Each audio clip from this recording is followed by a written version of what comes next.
ना कहीं अभी तक पहलगाम में जो टेररिस्ट थे जिन्होंने अटैक किया था वो अभी तक नहीं पकड़े गए हैं। देखिए वो पकड़े गए और मर गए, ये तो अभी सुरक्षा एजेंसियां बताएंगी। जो 100 लोगों को मारने की बात हो रही है, जो 100 लोगों की लाशें वहां पर पाकिस्तानी आर्मी दफनाने की बात कर रही है, जिन आतंकवादियों को दफनाया गया, जिसमें हमने देखा कि वहां का सेना अध्यक्ष मुनीर और वहां का प्रधानमंत्री भी शामिल था।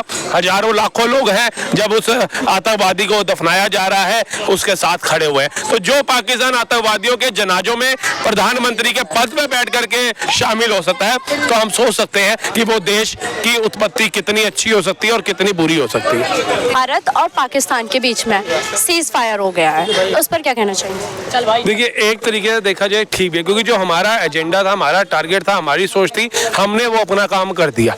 आतंकवादी ठिकानों को खत्म करना हमारा टारगेट था, निर्दोष लोगों को वहां के मारने का हमारा टारगेट नहीं था। लेकिन हमारे तो सिविलियंस को मारा गया है ना। देखिए अगर हमारे सिविलियंस को मारा गया तो हमने भी उनको 7800 करोड़ की आर्थिक नुकसानों की वो दे दी है। कम से कम 7800 करोड़ का नुकसान हुआ है, 8500 करोड़ पे इनको IMF ने दिया। बचा कुचा 100 करोड़ है। अब मेरे को समझ नहीं आ रही उस 100 करोड़ से आटा खरीदेगा, तेल खरीदेगा या हथियार खरीदेगा ये, क्योंकि इसको समझ आ चुकी थी कि जो इसके पास 2-3 मिसाइलें थी जिसका नाम इसने फतेह 1 फतेह 2 दिया हुआ था, वो निस्तानाबूद हो गई। जो एक दिल्ली पे भी छोड़ी थी और वो हिसार में मार गिराई।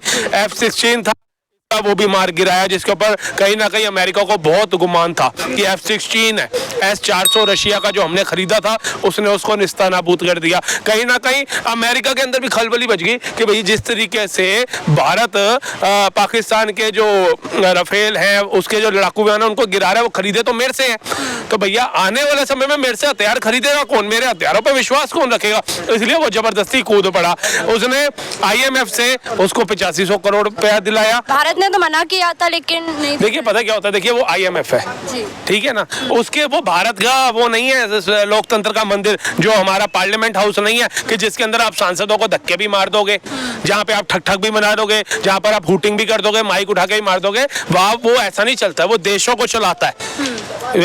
खाली एक देश को नहीं चला रहा, उसमें कई देश शामिल है। तो वहां पे ये नहीं चलता, भारत वहां पे छातियां नहीं पीटने लग जाता। एक रेपुटेशन है भारत की, तो उन्होंने जो काम करना था उन्होंने वो किया। उसके बाद भी जिसकी सबसे ज्यादा परसेंटेज है 16 पॉइंट कुछ की, वो अमेरिका ने उसको दिलाया। क्यों? क्योंकि अमेरिका को समझ आ गई थी कि भैया इसके जो एयर डिफेंस सिस्टम भारत ने उड़ा दिया। अब ये इससे पहले चाइना की तरफ भागे खरीदने के लिए, इसको 8500 करोड़ रुपया दो, सीज फायर ऐलान करो ताकि मेरे से हथियार खरीदे। फिर भारत की तरफ अगर ये आग दिखाएगा फिर भारत इसको निस्तानाबूद करने का काम करे। इंदिरा गांधी ने पाकिस्तान के 2 टुकड़े कर दिए थे जिसमें से बांग्लादेश बना था। इस बार भी वही मौका आया था मोदी जी के पास कि पाकिस्तान के टुकड़े हो जाएं, लेकिन मोदी जी से ये मुकाम क्या छूट गया है? मैडम ये मौका हमें चाहिए ही नहीं था। देखिए जो लोग पीओके की बात कर रहे थे, पीओके में तब चाहिए जब वो भूमि खाली हो जाएगी, क्योंकि जिस तरीके से इंदिरा जी ने बांग्लादेश को अलग किया, आज बांग्लादेश में हमारी बहन बेटियों के कपड़े फाड़े जा रहे हैं ना, आज हिंदुओं के कत्लेआम वहीं पे ही हो रहे हैं ना। उन्होंने क्या कदर करी कि जिनकी बहन बेटियों के बलात्कार कर रहे थे पाकिस्तानी मुस्लिम, उनको ही बहन बेटियों को बचाने के लिए इंदिरा जी ने हमारी सेना का शौर्य उस पर लगा दिया था नोक पे। भारत का जो अभिमान था वो लगा दिया था नोक पे। बकायदा हमें सूत, वो कहते हैं सूत समेत क्या मिला, हमारी बहन बेटियों की आबरू, हिंदुओं के कत्ले। तो हम नहीं चाहते कि आज जो बलूच रो रहा है कि हमें भारत का शरण दे दो, भारत हमारी मदद करे, कल को पता चले कि बलूचिस्तान बना वो भी हमारी आने वाली पीढ़ियों के गर्दनें काट रहा है। पहले इनको खत्म करो।